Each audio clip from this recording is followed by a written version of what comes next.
নতুন সরকার গঠনের পর প্রথমবারের মতো নিজ জেলা পাবনায় পৌঁছলেন রাষ্ট্রপতি মোহাম্মদ শাহাবুদ্দিন। 4 দিনের সরকারি সফরকে ঘিরে ইতোমধ্যেই জেলায় নেওয়া হয়েছে ব্যাপক নিরাপত্তা ও প্রস্তুতি।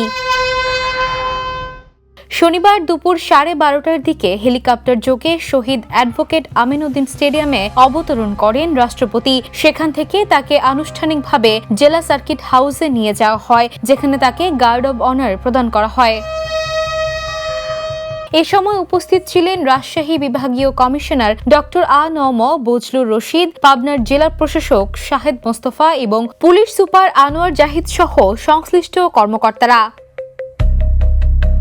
রাষ্ট্রপতির প্রটোকল দপ্তর সূত্রে জানা গেছে, সফরসূচি অনুযায়ী তিনি আজ সার্কিট হাউসে রাত্রি যাপন করবেন। আগামীকাল সকালে আরিফপুর সদর কবরস্থানে বাবা মায়ের কবর জিয়ারত করবেন। একই দিন সন্ধ্যায় পাবনা প্রেস ক্লাবে স্থানীয় সাংবাদিকদের সঙ্গে মতবিনিময় সভায় অংশ নেওয়ার কথা রয়েছে।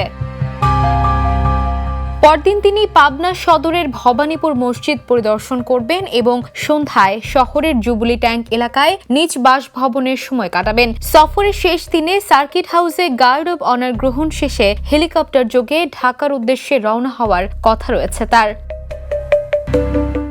রাষ্ট্রপতির এই সফরকে কেন্দ্র করে জেলা প্রশাসনের পক্ষ থেকে নেওয়া হয়েছে কড়া নিরাপত্তা ব্যবস্থা। তার সফরের নির্ধারিত স্থানগুলোতে আইন শৃঙ্খলা বাহিনীর অতিরিক্ত সদস্য মোতায়েন করা হয়েছে বলে সংশ্লিষ্ট সূত্র জানিয়েছে।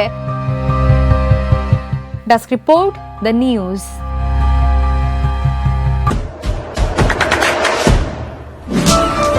দেশে দেশে সবার সাথে দ্য নিউজ।